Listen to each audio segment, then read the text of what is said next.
Here we go. All right.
Ayubowan, and welcome back to Beyond the Northern Wall, your weekly talk show with me, your host, Kayla Malari.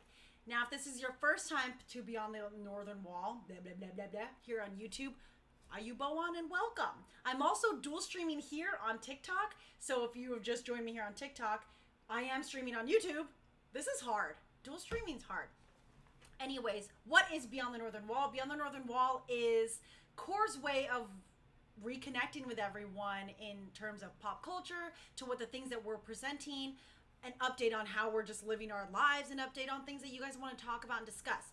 And a lot of the stuff has to do with things that we're involved with, which is anime, comic books, video games, movies, film, TV shows, books, blah, blah, blah, anything nerdy, hee-ba-ba. So, as you can see by the title, we're going to talk about toxic fandoms. And let me just get this out of the way. First and foremost, do not ignore toxic fandoms. Do not ignore terrible people. You call out terrible people and you tell them, hey, you can't be terrible to these other people in this fandom, so stop. And so that's first and foremost. So okay, here we go. What are toxic fandoms? Where is this idea coming from? I didn't know toxic fandoms were a thing.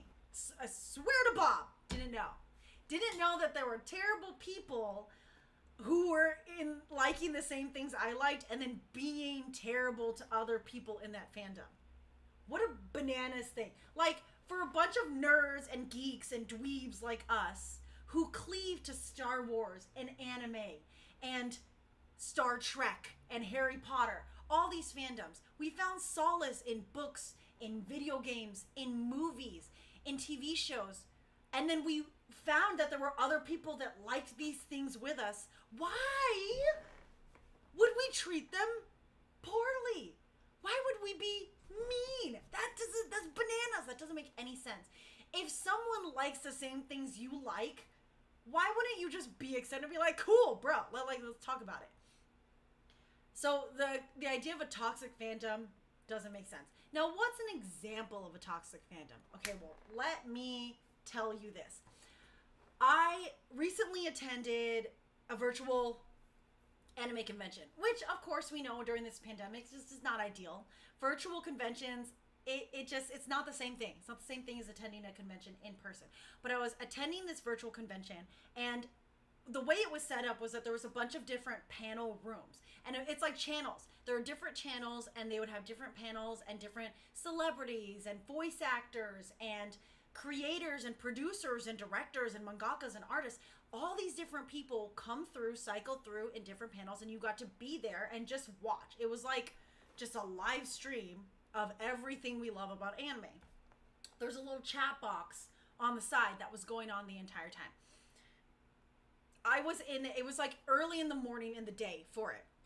I was in there. It was the Studio Ghibli panel where they were going to talk about the exhibit for the Studio Ghibli art, and they had professors come in talk about how they curated the art for Studio Ghibli. So one, talking about the beautiful artwork that is Studio Ghibli films. Two, talking about the Studio Ghibli films with everyone. And then three, being with other fans of those films, talking about your favorite films, and then seeing artwork, and then listening to how these professionals analyze how Hayao Miyazaki created, like hand created all these storylines into these characterizations, into how the exhibit is supposed to be more than just the artwork. It's supposed to be the entire creative process behind what it meant to be in a Studio Ghibli film. So I'm thinking, all right, in the chat we're gonna have like Ghibli fans and blah, blah, blah, blah, blah. Okay, I've never watched JoJo's Bizarre Adventure. Is that what the anime is called? JoJo's. I've never watched that before. So many people told me to watch that. I never have. If the fandom is any indication of the kind of person that watches JoJo's, based off of how the fandom interacted in that chat, I would never watch JoJo's. Why? Well, okay, so we're watching a Studio Ghibli panel, and in the chat, it's just JoJo fans, like, one, they're just filling the chat with, when is the JoJo's panel? I'm here for JoJo's. I don't want to see this. JoJo's. This sucks. Literally, like, these people are looking at this. The people in the panel can see the chat. And they're looking like, this sucks. This is boring. Oh my God, snooze fest. When's JoJo's? When's the JoJo's panel? And I'm like, look at the schedule. JoJo's panel isn't for another 7 hours. Like, I don't know why you're here. If you want to watch the Ghibli panel, like, you should stay. But if you don't want to watch the Ghibli panel, like, bruh, go. So that already was weird. And I started in the chat. I was, like, trying to talk to other fans about Studio Ghibli. And I called out one of them. I was like, hey, moderator, like, this person is literally blocking the chat. So me and some other fans were trying to talk about, I think they were talking about Princess Mononoke at the time. And our conversation was getting truncated because the JoJo people just started to just say like, da, da, da, da. And then we're like, hey, can you stop? And they're like, I can say whatever I want. It's a free country. I was like, yeah, just because you can say whatever you want doesn't mean you should. Especially when what you're saying literally has nothing to do. Like, in my logical brain, it didn't make sense. The JoJo panel isn't happening right now. We're talking about Studio Ghibli. It's effort to chat, to like type this stuff up in the chat. Like, what is the purpose of what you're doing? It is literally purposeless. You are literally performing a useless task for no reason. And it's annoying people. And it's because annoying people makes these people happy. That's bizarre. So we started to just like push them out. We literally were able to be like, hey, that's not cool. No, we don't like it. Stop. And then the moderator was like, if you're going to continue to antagonize the panelists and the other people who are actually here for this panel, we're going to kick you out. So eventually, because we said something, those JoJo's people got kicked out. They made their way back in, and then at the end, they started to post this long monologue from JoJo's. Like, it was this, I don't know. I didn't know what was going on. It was this long monologue about like someone's like vendetta. I don't know. And then a bunch of JoJo's people started to copy it and paste it so that the chat was just filled over and over again with this monologue. And I was like, wow, that is a lot of effort to be a butthead. Like, you are being a butthead. That's an example of a toxic fandom. Like, because we're not talking about the thing you want to talk about. Because in a panel that is clearly not about JoJo's, JoJo fans came in, bogarted the entire panel, disrespectful to all of these artists and curators and professionals talking about Studio Ghibli. Like, I can't believe that wasn't embarrassing to them. I couldn't believe that wasn't embarrassing. And it's weird because they're not going to get their comeuppance for that. So, but imagine if we had ignored it. Imagine if we were just like, oh, just let them be blah, blah, blah in the chat. No, because that chat was there so those attending the panel could discuss the content of the panel. And if we hadn't pushed them out, at least for a good majority of the panel, we would have had to dealt with that. Thankfully, for when they were actually showing the artwork, it was really nice. They were gone, and we got to be like, yay, let's talk about...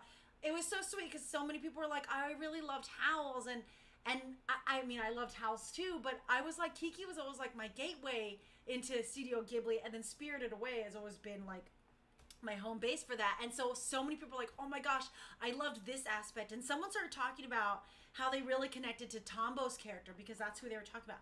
So imagine if we didn't push out the toxic side of that fandom, we wouldn't have been able to actually discuss good things about the actual fandom. That's an example. Other example is we have a video on our YouTube channel called Shut Up and Dance with Hanji. And it's way back in 2015 when I cosplayed as the Hanjo. Hey, look, it's Hanji, yay. I cosplayed as Hanji for Beyond the Northern Wall. We did a freestyle outside of Anime Expo. And I started the second freestyle we did, which was to Shut Up and Dance With Me from Walk the Moon. It's a song. I start dancing as Hanji, and I pull in the other cosplayers, and then eventually everyone just, it's like a big dance party outside, blah, blah, blah. A lot of comments over the, like, years on that video have been, I love this video, I love this non-toxic side of the fandom, I love that this is the side of anime fandoms that, like, isn't terrible and isn't this, and I was like, what do you mean? This is all I've known. This is all I've known of Anime Expo. This is all I've known of conventions. Have we had bad interactions? Yeah, we've had some terrible interactions at conventions, which again, I'll talk about later. But for majority of the part, because Core exemplifies and puts out this, hey, everything's inclusive, we're here to have fun, like, we're literally anime nerds and we're dancing as anime characters. Like, why wouldn't we have fun with this? That's kind of the feeling we get back. If you project that, that's also what you're gonna get back. And then I got really curious because, like, why do more and more people say, like, oh, I love this toxic, this non-toxic side of the fandom? So I did. I delved. I dove straight into the bowels of the earth, into the fandoms that are super toxic. And so, in discussion of that, I want to say, you out there in TikTok land, you look great. And you out there in the YouTube land, you guys look amazing. But for the sake of this live, I'm going to say this. Assume that if you're part of a fandom that's toxic, you gotta assume you are contributing to that toxicity. If you're a Boku no Hero Academia fan, and you think that fandom is toxic, you have to take responsibility and say, hey, I am part of that. Am I part of that specifically? I don't think so. I haven't said terrible things, but I'm part of that fandom. So it's also part of my responsibility to push those terrible people out of the way. Par example! We got a comment on our Plus Ultra video. We got a comment. And it said, by the way, Ida isn't black. What are the options we could have done? As Core, we get a lot of weird comments. We got a lot of racist comments and misogynistic comments and like, just like there are rude comments and then there are vastly inappropriate comments. This one was a vastly inappropriate comment because I was like, okay, logically, what was the point of posting that? By the way, Ida isn't black. If you don't know, Shellen played our Ida. He's actually half Guyanese, half Indian. He looks black. He's a hot Ida. Like he's a good looking Ida. And he looks exactly like Ida. Literally, he puts on a blue wig and glasses and those little shorts because Ida's the only one in Boku no Hero who wears like little shorts in his uniform. He looks good. Like it's bananas. He looks good as Ida. So I'm like, okay, by the way, Ida isn't black. What was the purpose of that? The only reason you could say, any reason you put out there for saying that is racist. Because, one, Ida is an animated character. He's not a real person. So, okay. Two, I played Todoroki. I'm Filipino. And, not a boy. So, if you're saying, if you would reverse it to like, say for Todoroki, and you go, hey, by the way, Todoroki isn't a girl in Filipino, you're basically telling me, oh, I shouldn't have played Todoroki, right? You're telling me I shouldn't have played Todoroki. Hanji is also this mythical character who's probably like more European than anything, because as we know, Mikasa was like the only Japanese Asian character in all of Attack on Titan, right? And the Hanjo was probably some sort of like, I don't know, yeah, Eastern European or Northern European, whatever. I'm again Filipino. Are you telling me I can't cosplay as Hanji? Are you telling me I can't cosplay as a character that literally has become my identifier? Because then you kind of suck. So that's what I said to that comment. I said, why did you have to say that, by the way, Ida isn't black? Because Shellen did great as Ida. He looks exactly like Ida. Cosplays for everyone. Anyone can play any character. Only Shellen could have played Ida for that set because he did amazing. So why did you say that? Because you have to now tell me why you put the effort in commenting on a video, by the way, Ida isn't black. But then you also have to know that no matter what answer you give, that answer is going to be racist. Like, you don't understand. No matter what your answer is, it's going to be racist. Doesn't matter if you yourself are not a racist person. You now did a racist thing. Like, you don't get to say, oh, no, that wasn't racist. Okay, then if you're not racist and that wasn't racist, then you shouldn't have done it. And so I commented that, and their response back was, oh my God, I'm so sorry. I don't even know why I said that. Like, I'm just a terrible person, blah, blah, blah. Okay, if you knew that, why did you say it in the first place? Like, sorries aren't there to erase the terrible things you did. You're not supposed to do terrible things and think, like, you can just say sorry after the fact and make it all better. First and foremost, you should not want to do the terrible things. Like, that's like the intent that you go out in life. Don't do terrible things, so I don't have to say sorry. But if I happen to do something terrible, oh my gosh, sorry is like the bare minimum of what I could do. Bruh. Toxic fandom. That comrade, that person that commented on that video, that made that comment, I don't think they're a terrible person, but they did something terrible. They did something that contributes to the toxicity of the fandom. Had they not been called out, had that been ignored, they probably would have made that comment later on.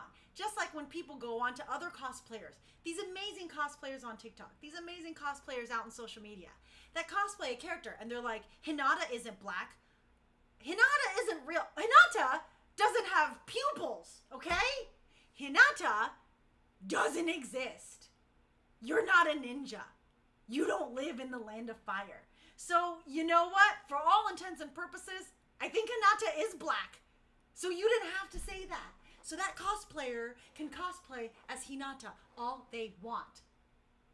Like, the fact that we're still having this discussion of this cosplayer isn't that... Most anime characters are Japanese. So, in that respect, everyone who isn't Japanese shouldn't be allowed to cosplay any anime character? See how stupid gatekeeping is? Stupid gatekeeping is to cosplay? That's part of the toxic fandoms. This gatekeeping on ethnicity. This gatekeeping on, like, race. This gatekeeping on skin color. Because skin color is definitely a thing, too. It doesn't matter if you're the right ethnicity. People are like, well, you're the wrong skin color. Like, you may be Asian, but you're like the wrong Asian to play that character. Your face is the wrong face to be a decent human being. So you should probably go fix that and go be nicer. Go be nicer first before you talk to people in the world. And it's the problem that on social media and on the internet, there's no accountability for it. Like, you can say terrible things on the internet. Like those people in the chat for the anime convention that I was at, like, no one was going to stop them. No one was going to knock on their door and be like, hey, you're being a terrible person. Like, stop doing that. So there's no accountability for it. But here's the problem. You're supposed to be accountable for yourself. You're not supposed to only be good if people are looking at you. That means you're a bad person. A good person is a good person regardless. Do you need me to say that again? A good person is a good person regardless. Regardless of what? Of anything. They just do good things and are good to other people regardless of whether there's a reward, regardless of whether there's anyone there, regardless of anyone telling them that they're like being a good person or not being a good person. So a bad person does bad and crappy things because they think they can get away with it, because they're like, I'm on the internet, anonymity is a thing, ha ha ha, nobody can see me, blah blah blah. Like, I can say terrible things and they're not gonna know, but like when I see them in person, I'll probably be nice. But like on the internet, I'm a troll. I'm gonna say terrible things because I can't say terrible things because no one's gonna stop me. You're like those little kids on Call of Duty that say like the worst swear words and the worst insults because they're like hacking on Call of Duty. Like, wow, no self-respect. Governing absolutely no self-respect as a decent human being, let alone a human being in society. Second part of toxic fandoms is the castration of characters. And I'm talking about that, like, okay, remember, for this live, we're going to assume we have a part in this toxic fandom. I'm assuming I have a part in this toxic fandom. A lot of you guys, I'm sorry, it's weird watching how fandoms relate to characters or view characters.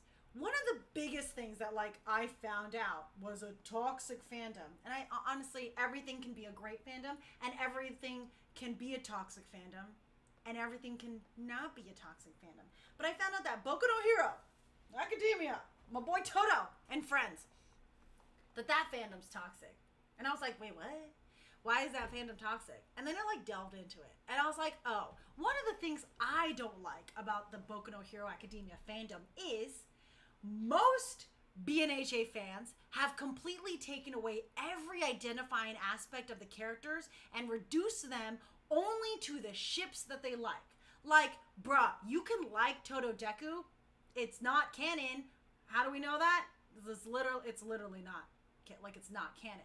Because Todoroki and Deku are focused, and the entire point of their story is how they're growing into being heroes. It's not about them being together. Like, you're gonna reduce my boy, all of the trauma that he's had to work through, all of this self-identifying work that he's had to put in, all of the time that he spent trying to be better in interacting with people, trying to have some closure with the trauma that he's dealt with his father. You're gonna reduce all of that to Todo Deku?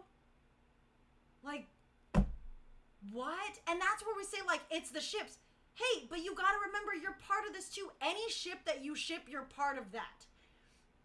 I don't like Bakugo, okay? I don't like Bakugo. If I met Bakugo in real, I mean, that's a different aspect of how people look at things. But if I met Bakugo in real life, like if I was in school with Bakugo and this guy whose quirk is to explode things is beating up a kid without a quirk outside, I'd be like, bruh, I'm reporting you, because like that's not even bullying. That's like, I think that's an assault charge.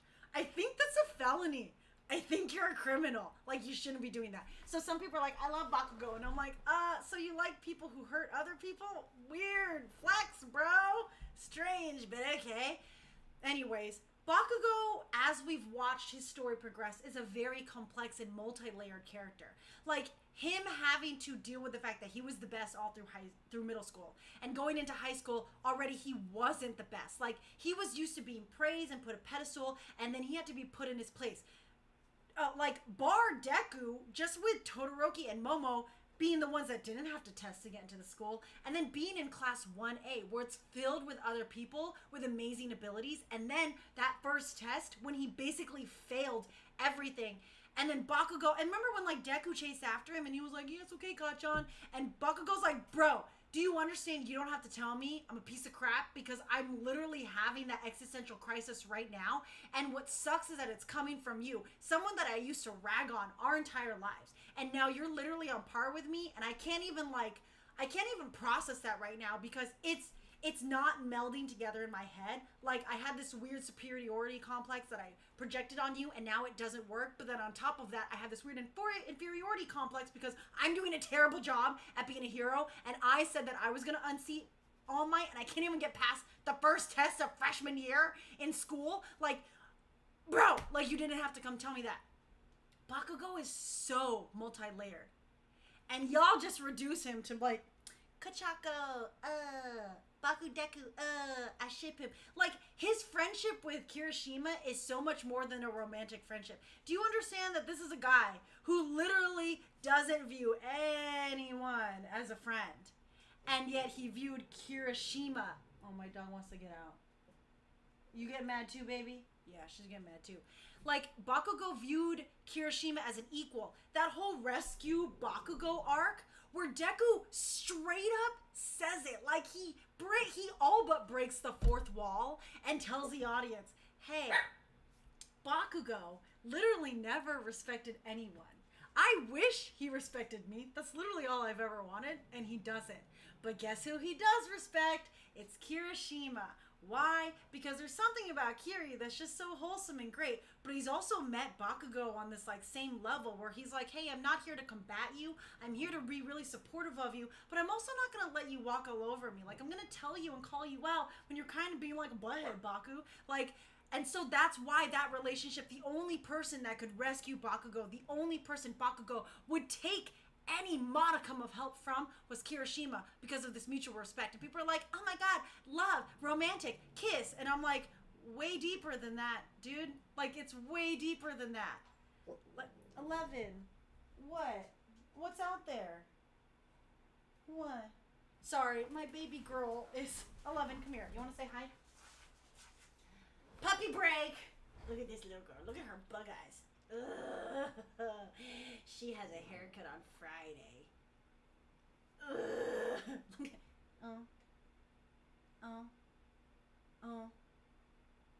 hi. Thanks. Okay, you want to go outside and say hi to Papa?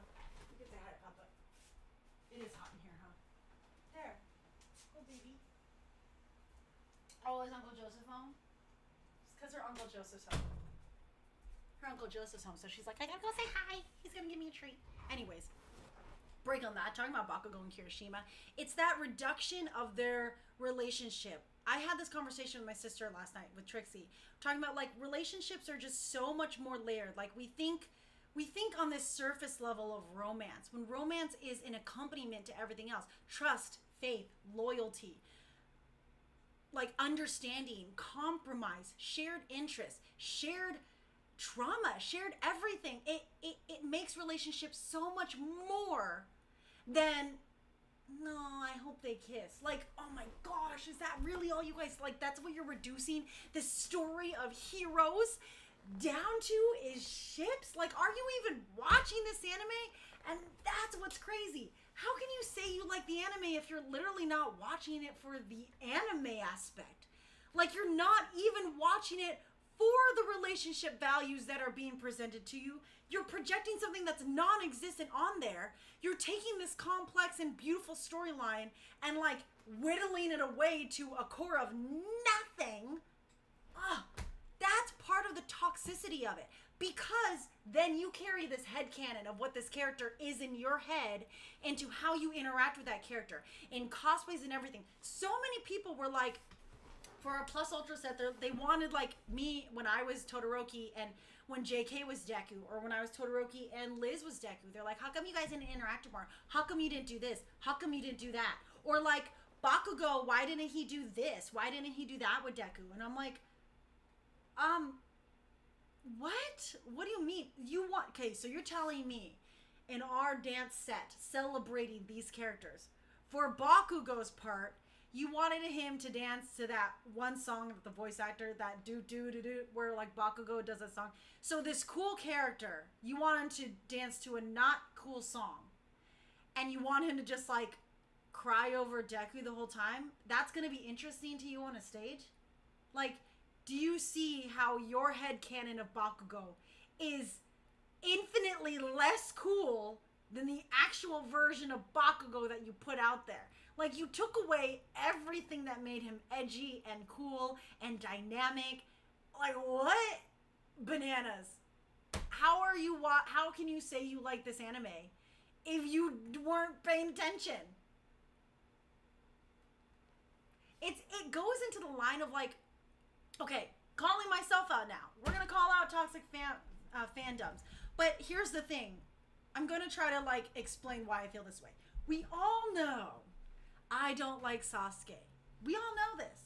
We all know that if there's one thing I hate, and I don't hate like literally anything, but there is one thing in this world that I hate, and I hate Sasuke. Like, I hate Sasuke. I hate Sasuke.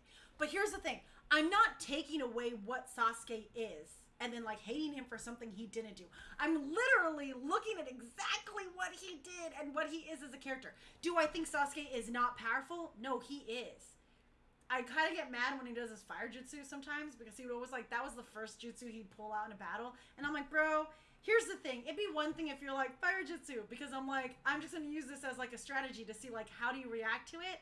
And then I'm going to kind of like get how you fight. And from there, I can figure out, okay, use all my skills and like my Sharingan and totally own this fight. No. He didn't use his fire jutsu as like a distraction or a way to like gather information on his opponent. No, he literally was using that fire jutsu like it was going to do something. And so I was like, Sasuke, bro, you got like the Chidori in your back pocket. You don't even have to like work to make that thing anymore. You got the Sharingan on standby.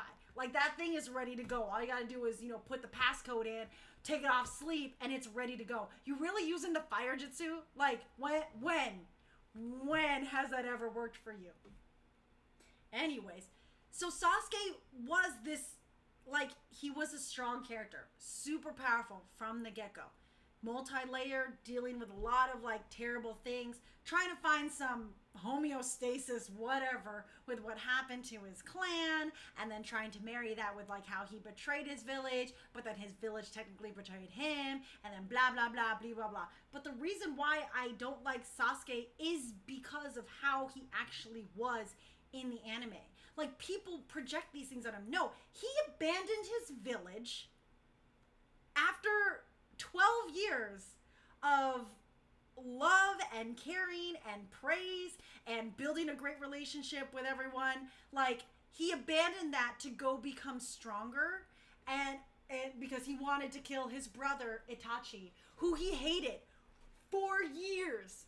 And then when he was gone training before Shippuden, hated Itachi for more years. And then leading up into actually fighting Itachi, hated him even more. So this man he hated his whole life suddenly was like, yo, but bro, it wasn't my fault that the clan died.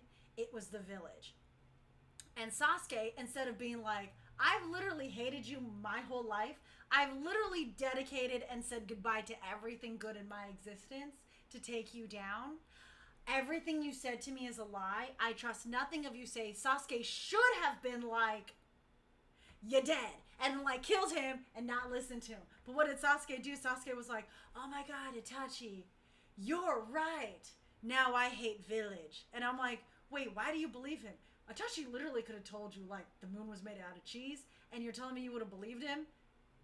Bro, like that inconsistency to your character arc, but also you did the thing and I'm watching you do the thing and I'm not projecting any extra stuff on top of that. I'm literally watching this episode and I'm like, okay, now I don't like you. That's why I don't like Sasuke, because of how he actually is. I'm not putting this weird fandom filter over thing. It's like when people say they hate Sakura and she's useless. And people are like, Sakura's trash. And I'm like, okay, I can't think Sakura's trash. One, she saved Gaara's life and he's my favorite character. She literally, like, she didn't even save his life. She brought him back to life. I can't hate her because she brought him back to life. Nobody else brought him back to life. So if she wasn't there, Gaara would be dead. She also, do you all remember when she like put her hand in Naruto's body to pump his heart for him? And people are like, someone else there could have done that. Well, guess what? No one did, because no one has perfect chakra control or is like a medic nin like Sakura. So she literally like pumped his heart for him so he could come back to life. And people are like, she's trash. And I'm like, oh, I'm sorry. Did you? Because you would have done that better, because you totally are like an ER doctor or you're like an RN nurse and you've totally saved lives before you. And she did it wrong. So you're mad that she did it wrong because you would have done better. So that's why you think she's trash. You think Sakura's trash because she saved lives. And you are what? You're like me. You're a weeb sitting at a desk watching anime. Bro. Like, you're part of the toxic fandom. Like Sasuke, people like him. I don't like him. I would like him better if he stayed the bad guy. He probably should have stayed the bad guy. he would have had better conviction. I would have respected his choices better if he had stayed the bad guy. He didn't. He like flip-flopped around. He had no commitment. He had absolutely no loyalty to literally his own ideals. So that's what, like, but then we go into these fandoms and people, okay, if you like wear Akatsuki clouds, I'm really confused. It's like people who got the dark mark tattooed on their arm. I'm like, you do know that this organization that you stan is like, in the respect of the story, they're a terrorist organization. Like, the Akatsuki were terrorists. They went around and were like massively killing people. And their whole job was to get like, they were like killing people to get all the QBs together and get all powerful. And you're like, yeah, I love them. I love that they like randomly killed so many people out of nowhere. And like, it was justified. So like, Akatsuki clouds. And I'm over here like, wait, what? Wait, what? Why do you like just like people get the dark mark? They're like, edgelord. I'm gonna wear the dark mark. Yeah, because Voldemort was literally the equivalent of Hitler in the wizard world, and you're wearing the wizard equivalent of a swastika on your arm. Bro, that's not what the story was about. You missed the, like, here was the point, and you literally did this. Like,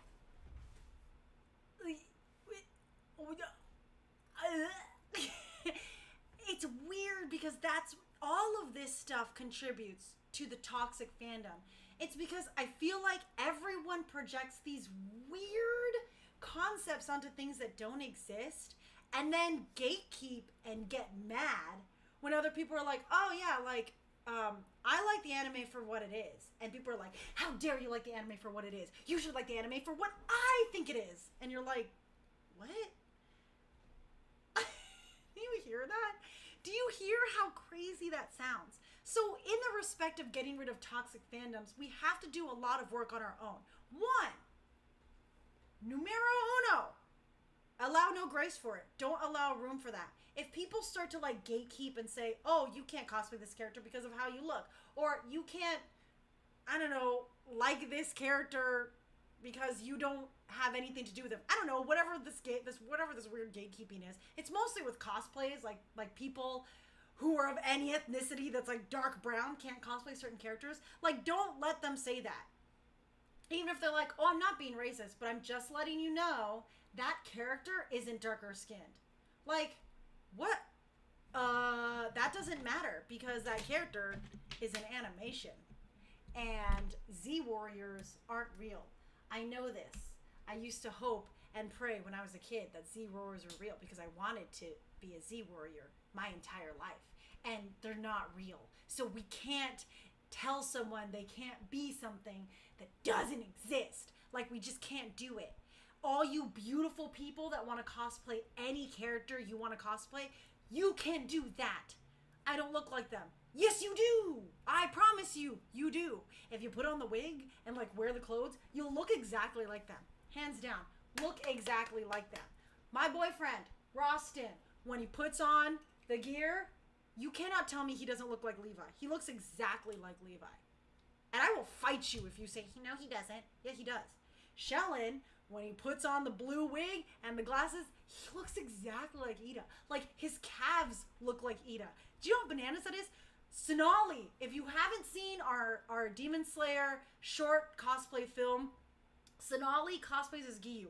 I was freaking out because she put the wig on and she put the clothes and she started dancing and I was like, this is weird because you're like a pretty Sri Lankan girl, but right now you look like Giyu and you move like Giyu and you like have Giyu's aura and it's wigging me out because I'm like, I don't know how to feel because you're like you've changed. You have stepped out of the anime and now you are this character and it's making me like I'm unwell. That's how good she looked as Giyu. That like a different concept altogether, but that's how much you can literally cosplay any character. It doesn't matter. You are that character. So if anyone tells you you can't cosplay a character, make no room for them. If someone tells someone else they can't cosplay a character, make no room for them. Push them out. No, we don't want them. No, but they can change. Yeah, they can change somewhere else. They can go be better first, and then they're allowed back into the club. Like, how you hating from outside the club? You push them out of the club so they can go like, oh no, I gotta be better to be back in this fandom. So we force them to do that. 2, the second thing is, make sure that when you're like taking your headcanons or your own personal perspectives on the character, if you go out into the fandom, you go especially to cons where you interact with other people, don't take the headcanon you've made up in your head and now require other people to project that. Also, like, comprehension, maybe. Like, watch the anime and comprehend what you're watching. Like, the episode of the sports festival when Ochako and Bakugo fight against each other. And so many people are like, that's when their ship started. And I was like, oh, I'm pretty sure that episode was supposed to be about Ochako's character growth. And it was supposed to be character development on her end, where we got to see more of her backstory, which we haven't gotten at all. Like, poor Ochako, her one backstory episode suddenly just turned into a shipping episode. Like, that sucks.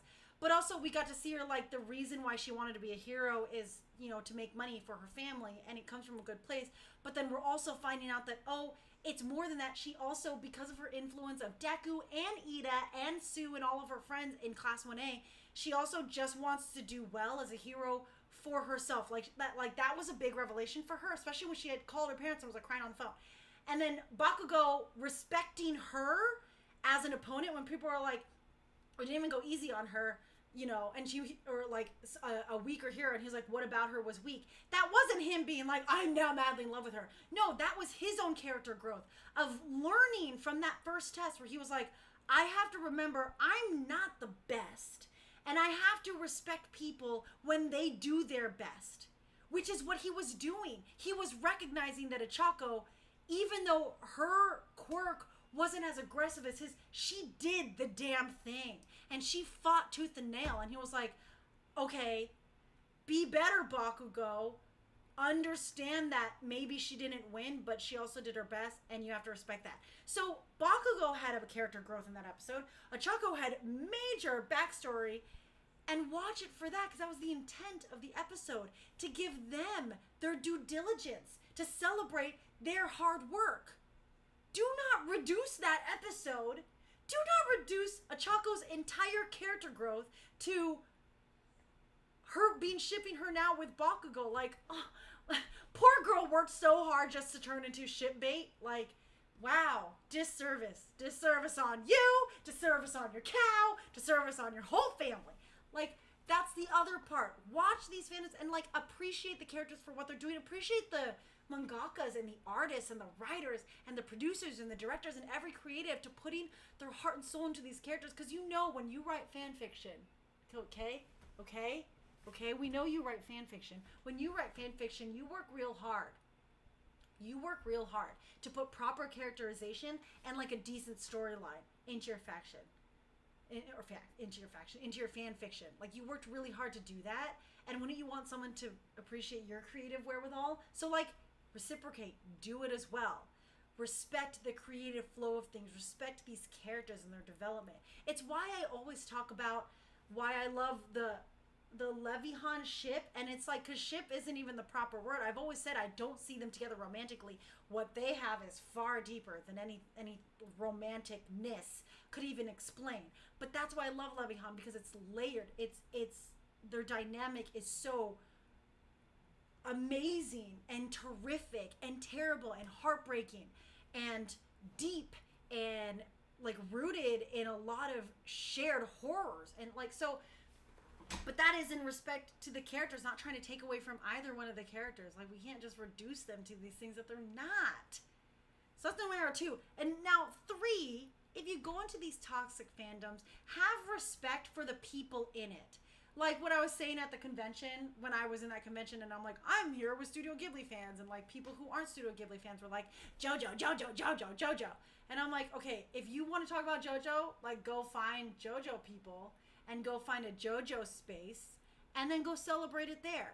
Like, you wouldn't go into a Dragon Ball Z panel and then do like a full Sailor Moon transformation and be like, why aren't you guys appreciating my really cool Sailor Moon transformation? You're like, bro, because this is Dragon Ball Z. Like, this is not why we're here.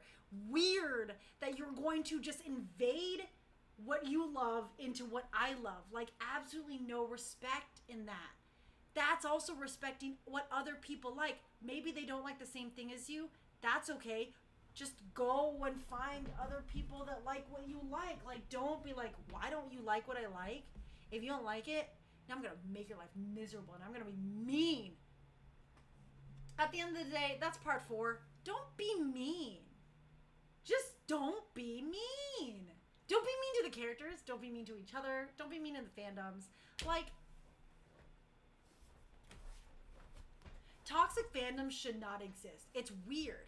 We have found so much safety and solace and acceptance in these fandoms. We go to anime because it makes us feel good. We're so excited. It makes us feel empowered. We watch a shonen and we're like, I could be a hero. I could be someone that saved the day.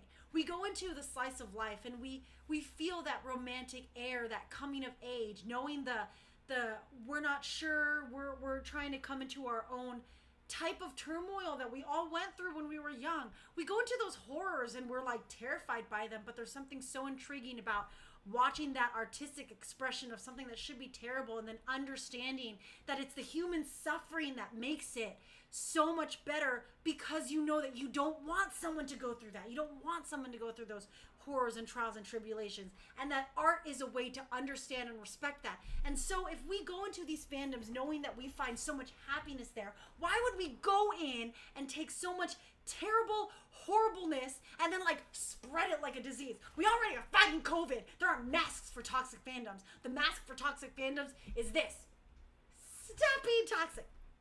Stop being toxic. That's the mask for toxic fandoms, okay? So you out there in TikTok, you out there in YouTube, go out and be a part of the change in these fandoms that you like. If you go follow cosplayers and they do an amazing cosplay, you tell them they're an amazing cosplayer. And if someone's like, ew, their cosplay sucks, or they don't even look like this character, you comment back and go, hey, you suck. And you shouldn't be mean. And say that. And then they're going to be like, oh my God, someone was mean to me and now I'm having anxiety and now I feel really bad about myself. I'm sorry. Yeah, you should feel bad about yourself. You should feel bad for making someone else feel bad. Y'all understand that? We all in this together? Yeah? We're all in this outside of this, like, everything is toxic positivity. You don't just get to say, like, oh my God, your negativity is making me really feel bad. Yeah, you should feel bad if you did something terrible. That's like kind of the point. If you don't feel bad for doing something terrible, then I'm sorry, you're a serial killer. You're a sociopath. Sociopaths don't even exist. And I'm saying that because in the respect of what qualifies as a sociopath. Sociopath as a definition of a character trait doesn't exist anymore. It's been negated. It's actually psychopaths. Psychopaths are sociopaths. So to say sociopath is like, it's an archaic terminology. We say it because it's the only way to actually properly pertain and describe a character without going to the psychopathic tendencies, because psychopathic tendencies deal with like psychological and insanity and all this stuff, blah, blah, blah, blah, blah. Anyways, if you don't feel bad for doing something bad, there's something wrong with you. There is something wrong with you. And you need to then you need to leave and go deal with that somewhere else and not force everyone else to deal with that with you. Like, if your sole purpose is to annoy other people and make other people feel bad about themselves and make them feel bad about the things that they like, then there is something desperately wrong with you and you need to go away. And go fix it, like seek the help that you need, but go away from the rest of all these people, because it's not an excuse to be a butthead. It's just not. It's not an excuse. Yeah? All that being said, toxic fandoms exist, but let's make it now our purpose to eradicate them. Just like coronavirus, let's work together and vaccinate the fandoms. You like that? You like that? You like that? That was cheese balls. Anyways, all that to be said, spread love, not hate. Don't even spread love. You know what? No, I'm gonna redact that. Spread respect. Spread respect and not disrespect. Because love and hate apparently is objective to the user, but respect and disrespect are pretty. They're pretty like hardcore parkour tight on the definition. Yeah. So with all that to be said, now we're gonna go into some announcements because look at that. It's 8:49. Show ends at 9. I got 11 minutes. Thank you all for joining. For all of you who joined here on TikTok, amazeballs. For everyone who jumped from TikTok into YouTube for joining in, thank you. And for all the lovely patrons that are out there, hey patrons, you rock my socks. Now what's a patron? Bam! Look at that. Tears. Oh, you guys can't see it. I'll show it to you guys later. Over? No. Am I pointing? Right here. This is the point. Okay. So we are on Patreon. If you want to support the Core Dance Crew, we are on Patreon. We don't get paid to do what we do. Contrary to popular belief, we do not get paid to dance and cosplay and be nerds. Ain't that just the Dickens? Like, we don't get paid to do that. So we have to find money to do what we do because it's hard. We all have real lives. Like, I'm an adult. And I have a real adult job.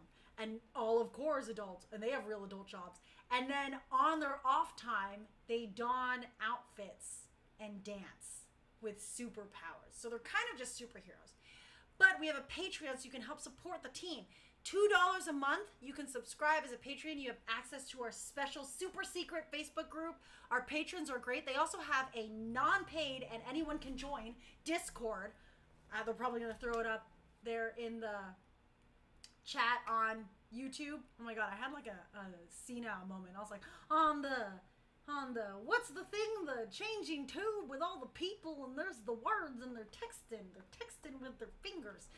I don't know what's going on, but they have a Discord. It's free for all comrades to join. I don't know what, to be honest, I don't know what it's called because they run it, and it's all them, and they're great, and they're awesome. But if you want to join our super secret patron Facebook group, $2 a month to join that. You also get access to exclusives, monthly exclusives. Sometimes we do like game nights. Sometimes, a lot of times I reach out, and a lot of Core reaches out to the patrons for their take on things. Like, what's your opinion on this, on a lot of our creative aspects? So you get that creative aspect to contribute to Core as well. If you go up to $5 and $10, you get special discounts on our merchandise. You sometimes get a free gift from our Pop Shop live shops, and you also get to be featured on our website on our affiliates page. So if you want to support Core, by all means, you can join monthly on Patreon. If you can't do that, because money is a thing, you don't have to give us money. You don't ever have to give us money. You can also just tune in, check out our TikToks. We are part of the Creator Fund. Go to our TikTok and follow us and look at us be weird. I don't know. Or, watch our videos on YouTube. That also supports us as well. Everything supports. You can also, get a coldest water bottle. These are pretty cool. This is my coldest water bottle. Oh my gosh. I can put my sticker on here. I was so excited. Look at the sticker I got from Pengalushi. From the Penguin Creates, which is Nicole and Rio's brand. Well, the Penguin Creates is Nicole. Pengalushi is something that they collaborate on, and sometimes this was a collaborated effort between Rio and Nicole. They made these stickers. I love Zenitsu. He's my favorite character from Demon Slayer. I can finally put him on my thing. Oh, look, he's yellow. Hanji yellow bottle with my little Pikachu right there next to Wapow. It says Core Dance Crew on it. So if you use Core code in checkout, you can get 10% off your bottle order, and it also contributes to the Core Dance Crew. Core, C-O-R-P-S. It's spelled Core. Core. Not corpse, not cores. It's Core. Core Dance Crew. Core. You can also head over to Fandomaniacs. Okay, Fandomaniacs is like all nerdy clothes. We're going to shoot another Fandomaniacs video very soon. And the jackets we got, y'all, that drip be fire. That drip be fire. So if you want to get your own cool anime gear, head over to fandomaniacstore.com. Use our code. Oh my god, I can't point. I'm pointing at the wrong. It's over here.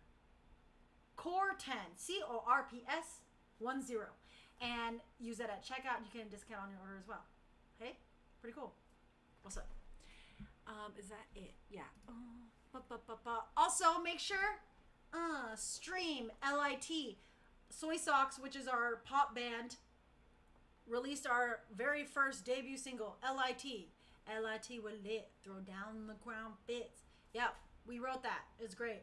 We worked really hard on it. So go ahead and stream that. It's free to stream on Spotify. Whee! You can also check out the music video on our YouTube channel, as well as any streaming service. It's also on iTunes. It's also on Apple Music. It's also on... Is there something else other than Spotify? It's on TikTok. Use our song in your TikToks. That'd be cool. I don't know what you could do with it. Dance to it. Make your own dance to it. I love watching dance TikToks. So you make a dance to LIT and then tag us in it, and then we'll just stare at you and love it. That sounds like a good deal, right? With that being said, thank you for joining me on this incredibly long-winded and kind of unnecessary, but totally necessary rant about toxic fandoms. If you have any questions or any comments about toxic fandoms, throw them down in the comments here on this YouTube episode and let me know what are some interactions you had, or what's some ways that you've tried to combat it. Or even if you have questions, or even if you disagree with me. You can always disagree with people. Be respectful, but you can disagree with people. Tell me what you don't believe is toxic in the fandom. Tell me things that you believe were toxic and I didn't even get to touch on it. Tell me about interactions that you had or ways that you've tried to contribute to not being part of the toxic fandom. Or hey, let's just talk about anime, yeah? Talking about anime is just fun. Maybe we just go about loving these things together, because honestly, who doesn't love Marvel and DC and anime and video games and comic books and books? Y'all need to read more. Go to the store and read. Who doesn't love manga? Ugh. Anyways, 8:56. Bam, chicka wow wow. I did it, y'all. Yes, I know a lot of people in TikTok have asked. These are Switch Joy-Con earrings. They're Animal Crossing ones. I got them. Oh my god. I have it in my wallet, and my wallet's not with me. It was a Etsy crafter at Frankensons. They were having a spooky expo. They had the regular red and blue, which I bought, but then they had these Animal Crossing ones. She was this older woman. She was like in her 50s. We had a long conversation, and she was like, oh my gosh, I just love during the pandemic, she got a Switch, and she got the Animal Crossing Switch. It was like her first Switch ever, and she found so much happiness in Animal Crossing that she wanted to make these, and so we talked about it. See what happens when you're nice to people? You find other people that like the things you like, and you make a new friend, and my new friend makes amazing earrings. So bam, being nice is good. You can go and take that to the bank. You literally can take that to the bank. Go be nice at the bank. I don't know, maybe they'll give you money. All right, let's bring it in. Put your hand out. This is the call out for core. We say sotomato on 3, and then you pump your hand 3 times. 1, 2, 3. You salute your heart this way, not this way. This is what the survey corps does. This is what the core dance crew does. We do it here because we're cool and we're dancers, and we offer up our harps. But if you do this salute, you have to know you are offering up your heart to humanity. That means it is your responsibility to defend people when terrible people are doing crappy things to them. It is your responsibility to get rid of this toxicity that's in the fandoms. It is your responsibility to make sure that cosplay is for everyone, and that you stand next to your fellow cosplayers and your fellow nerds, and you go, hey, don't be rude, be respectful. So if you do the salute, you have to know you're taking responsibility to, what is it? Not suck. So here we go. Sotomato on 3. 1, 2, 3. Sotomato. Thank you guys for joining me on this episode of Beyond the Northern Wall. I will be back next Wednesday at 8 p.m. Pacific Standard Time right here on TikTok and on YouTube. Make sure you subscribe to the Core Dance Crew on both YouTube and on TikTok. And while you're at it, go to our Instagram, yeah? We do some crazy things on there. Subscribe. I'll see you all next week, and we'll talk about more things. I don't even know what we're going to talk about next week, but maybe you can tell me, what do you want us to talk about on the Core Dance Crew? And do you want any special guests of Coresmen on the Core Dance Crew? Because I can do that too. Hey, it's great. Yeah. Woo. Everyone, have a great day. And remember, you look good.